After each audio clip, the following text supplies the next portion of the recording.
In the previous video, we learned how to take user input and save it to our SQLite database using a simple entry box and a button. Now it's time to do the opposite.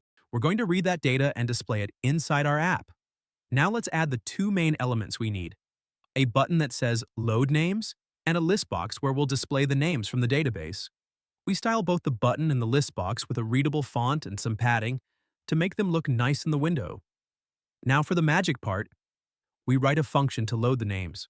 First, we clear the list box so we don't see duplicates every time the button is clicked. Then we connect to the database, fetch all the names from the people table, and close the connection. After that, we loop through the results and add each name into the list box one by one. To trigger this function when the button is clicked, we connect it using the command parameter. Let's run the app. You'll see a button and an empty list box. When we click the button, it loads all the names stored in the database and shows them on the screen. That's it. We now have a simple way to save names and display them in our desktop app. In the next video, we'll learn how to delete names from the list and the database. See you there.